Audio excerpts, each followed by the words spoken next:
Yo, what's up mga kaibigan? This is I2K again. Ngayon nandito naman tayo sa channel ni Pinas News Insider. Dito naman tayo magbibigay ng reaksyon at komentary. Samahan nyo ako guys, simulan na natin. Let's go!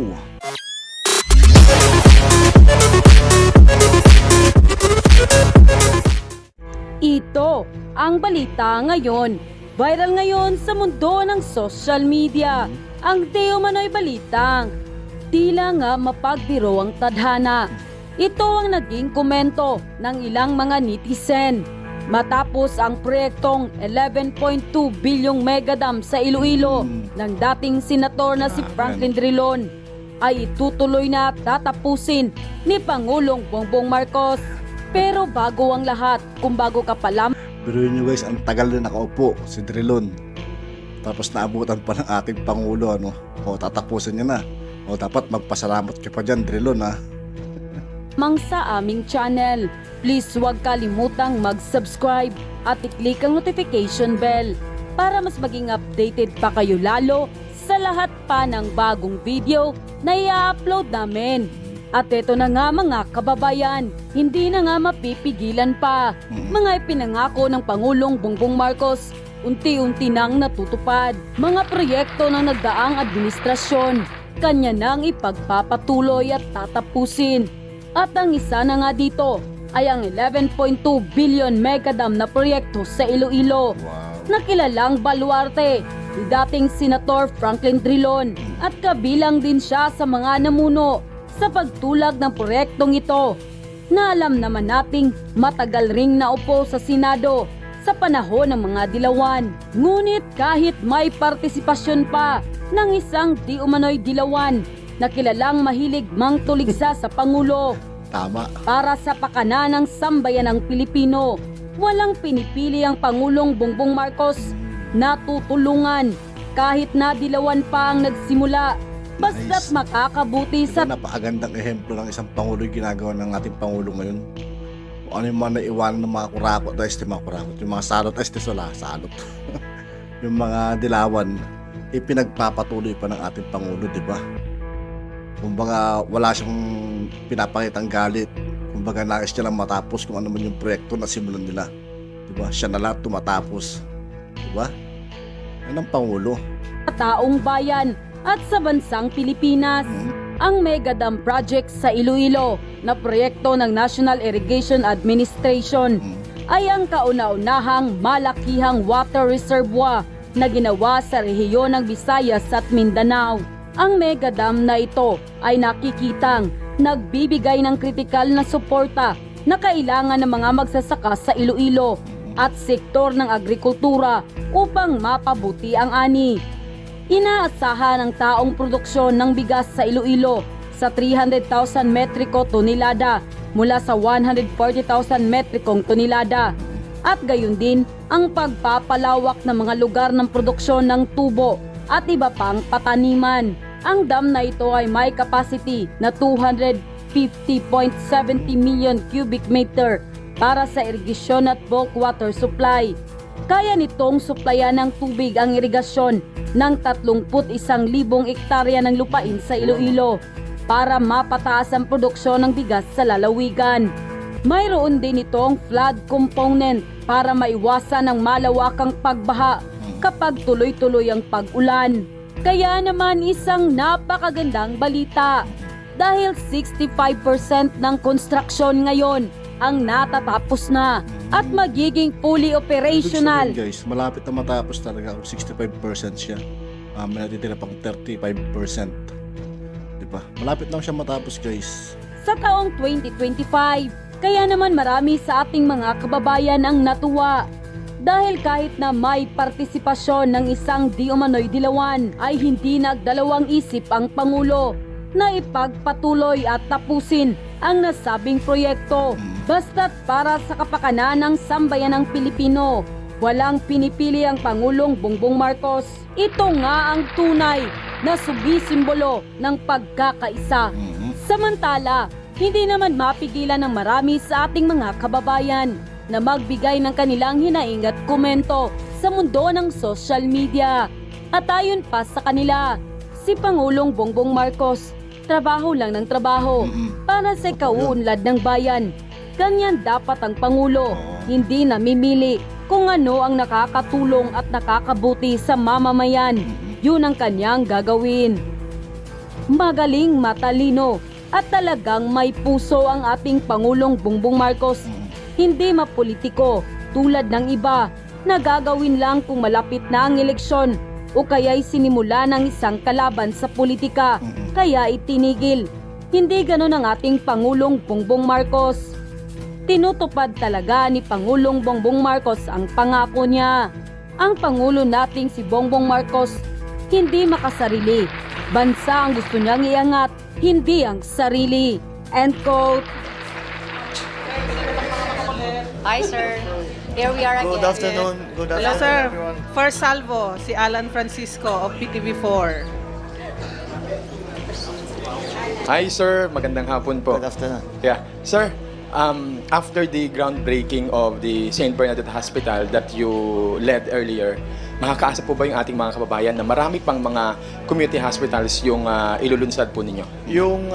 Kaya nga yun ang plano talaga. At ang aming napagkasunduan ay yung mga ospital, imbis na magtatayo ng kasi isa sa sinabi ko sa SONA, yung unang SONA ko, ay yung specialty hospitals. Nakita natin nung pandemic gaano ka-importante ang naging ang ginampanan ng ang role na ginampanan ng ating mga frontliners, but siyempre yung mga ospital na facilities. So sabi ko dapat meron hindi lang sa Maynila.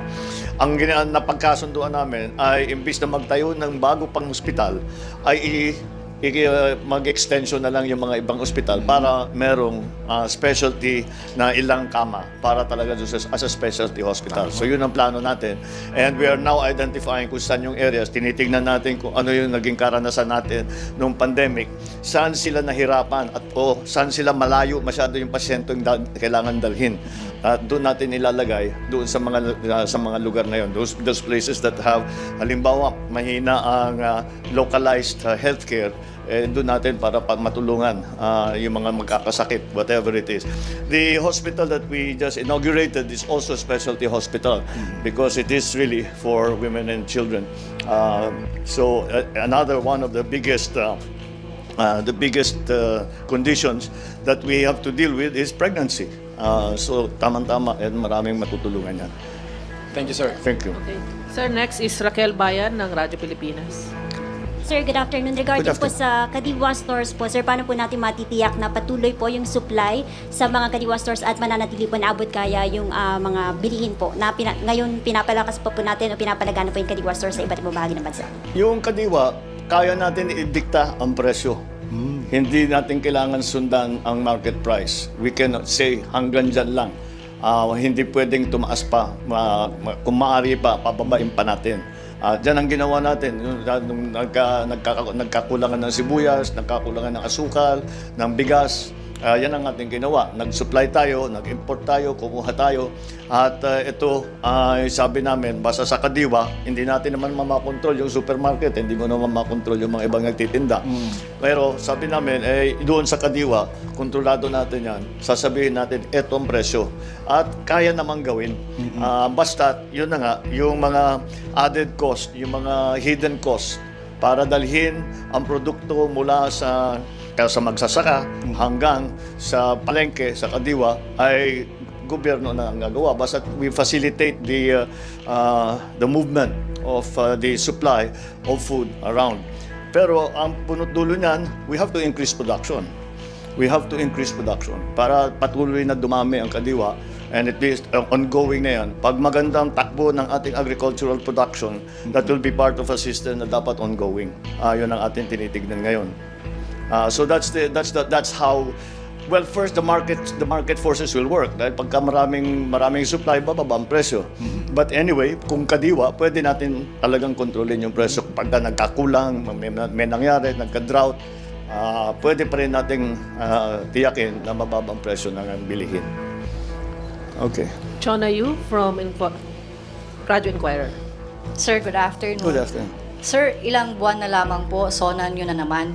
Ilang pabahay na po ba ang napatayo ninyo simula nang maupo kayo sa pwesto? Nasa And kaya pa rin ba yung 1 million target per year? Well, ang naumpisa na, lahat-lahat, I think na ground break is about 1.3, 1.2 million na nasimulan na. Kaya sinasabi, tinutugso ko kasi Secretary Ang nahablaw nila 1 million a year, sabi. Pero 1 point plus na, no? Galing. Jerry, sabi ko sa kanya, sa susunod naman, dalhin mo kami doon sa mga may naitayo na. Kasi baka sasabihin na, panay ribbon cutting natin, tapos wala nang nangyari. So, sabi ko, So, that's the next. guys, na monitor talaga nila yung mga proyektong ginagawa ng ating Pangulo. Siya mismo na monitor niya, di ba? Ang galing. The next part, pagka nagsimula ng umaakyat, inspectionin natin para makita naman na talagang gumagalaw. One of the main indicators is marami talagang Dito natin mapapatunayan guys na hindi siya nagpapabaya sa mga pangako niya, sa mga project na sinasagawa niya. Kahit na sobrang busy siya, di ba? Naharap niya pa rin ma-monitor yung mga ganyang klaseng proyekto niya. Ang galing. kuha. Maraming naging Kasi guys, sa totoo lang, hindi lang naman isang proyekto ng ating Pangulo. Iba't iba. Napakarami guys, sa totoo lang. bagong miyembro ng Pag-ibig Fund para nga dahil interesado sila, meron silang pagkakataon na magkaroon ng bahay. All of these things are indicative na patuloy talaga ang pag-supply ng bahay at talagang may market. Tama nga na tinugunan natin itong problema ng housing na ito. So kung maka-start tayo, what are we now? 10 months? 10 months, nag 1.2 million na si Sec Jerry. Tignan natin, basta't ipagpatuloy. Malaking kumpiyansa ko kasi nung nasa private sector siya, nagagawa na talaga eh. Alam niyang gawin eh. So, I think we'll just wait for the actual structures to start coming up. Yan, puntahan din natin yung pag nangyari na. Sir, Maricel Halili from TV5. Hi sir, magandang hapon po. Sir, sabi po ng Federation of Free Farmers, baka daw magkaroon tayo ng deficiency sa bigas on lean months, starting po sa July. And ang concern po nila, baka daw maulit yung krisis sa bigas na naranasan natin noong 2018 at tumaas uli yung presyo. Do you see this coming, sir? Another round of rice crisis? I don't. There is a chance na ninipis talaga yung supply. Because nga magkasabay-sabayan. So we are watching and waiting to see at what the production levels are going to be after the last planting season, for the harvest, for the upcoming harvest, and what will be. Basta't nag-harvest na tayo, pagka umani na tayo, wala nang problema sa supply. It's precisely as you mentioned, it is in the dry part where we are waiting for the last planting to be harvested. So yun ang tinitingnan natin. We may have to import. We're keeping that option open. So but as it stands now, basta swertehin tayo ng konti, hindi naman tayo masyadong mag-debt ulit o isang malaking problema sa whatever, the fertilizer will change its prices again. Basta all things remaining equal, we have enough supply, and that will be able to keep the prices stable. The problem that we're facing now is because of the recent past. Medyo minamalas tayo sa bagyo. Bumaba, tapos Ang kakadaan. laki kasi ng condays pag basta tinamaan ng bagyo. Ang hirap. Kaya dapat nagiging prepared pa tayo pagdating sa mga ganyang kalamidad. Diba? Natin ng lockdown, pandemic, etc. Nagamit ng husto yung buffer stock ng NFA.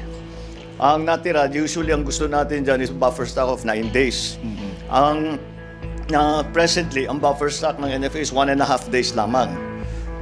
Isang bagyo pa lang yan, siguro wala pang after 2-3 days, wala na tayong mabibigay. Ngayon, may batas na nagsasabi ang NFA, kailangan lang bumili sa local producer. Ngayon, kung sasabay tayo sa harvest season na bumili ng NFA, tataas ang presyo ng bigas. Kaya yun ang pinaproblema ngayon namin. Paano natin gagawin yun? Saan natin kukunin yung pang-replenish doon sa NFA? Kasi may mangyayari yan, kahit pa paano, may mangyayari pa dyan eh.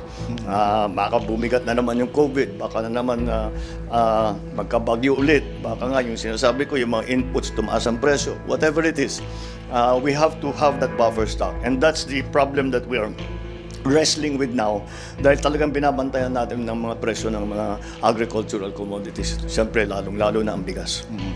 Thank you, sir. Okay. Last question. Good afternoon, Mr. President. Good afternoon. May we have your reaction on the comment of Chinese ambassador to the Philippines, Juan Silian, on China and our overseas Filipinos in Taiwan?